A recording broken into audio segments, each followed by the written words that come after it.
there, I'm Patricia Bradley and I am coming to you from Mississippi where it's much warmer. I'm actually out on my screened-in deck and you may hear birds, may see my cats zoom by in a minute, but I just wanted to touch base with you and let you know that here in the South we generally say hey there instead of hi or howdy. I'm really excited about my new release that's coming out May 5th. It is my first book in this series about Natchez Trace Park Rangers.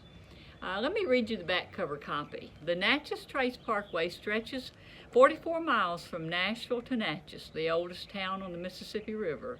It's the perfect road for a relaxed pleasure drive. Unfortunately for park ranger Luke Faraday, lately it's being used to move drugs. Sent to Natchez to infiltrate the organization at the center of the drug ring, Luke arrives too late to a stakeout and discovers the body of his friend, park ranger John Danvers. John's daughter, Brooke, is determined to investigate her father's murder. But things are more complicated than they first appear, and Brooke soon finds herself the target of a killer who will do anything to silence her. Luke will have his hands full keeping her safe. But who's going to keep him safe when he realizes he's falling hard for the daughter of the man he failed to save? I can't wait for you to read this book, and in fact, let me read you the prologue. New Orleans, Louisiana. What had he gotten himself into? Brandon Marla leaned back in his chair and chewed his thumbnail. His dad had warned him the last time he'd caught him hacking.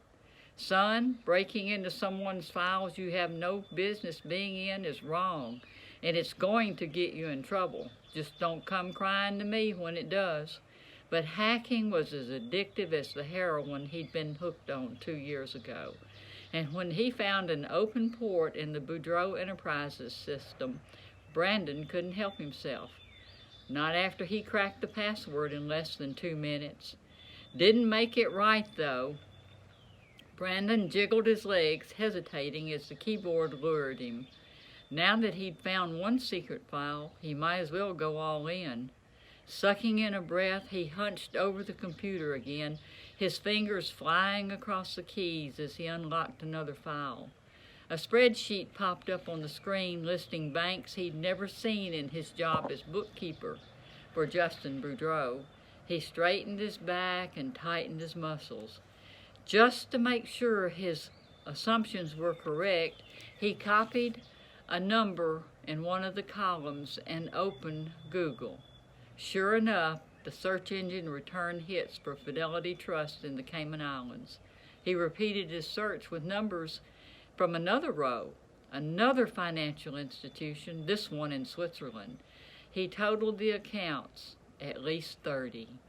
Brandon pulled up another file that listed dates, locations, and deposits.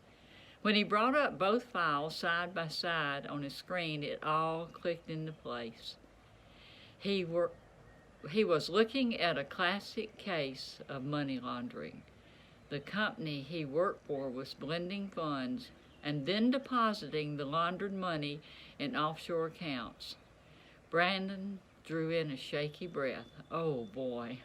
Maybe all of this was legitimate, and maybe the Golden Gate Bridge was for sale. Justin Boudreaux was a powerful man. Even with these files, who would believe a 22-year-old ex-heroin junkie? And if, he mentally erased the if. When Boudreaux discovered he'd hacked into the company's computer system, Brandon didn't want to think what might happen. His dad. He'd take the information to him and he would know what to do. Brandon removed the flash drive and shut down his computer. He could be in Natchez in 3 hours. That is the opening of the book, and it goes on to introduce Luke Faraday, who is an undercover park ranger, and the heroine is Brooke Danvers, and they have quite a history. So I'm looking forward to hearing if you like it. It's on pre-order right now for Amazon, and will release May 5th. Thank you for listening to me, and bye until next time.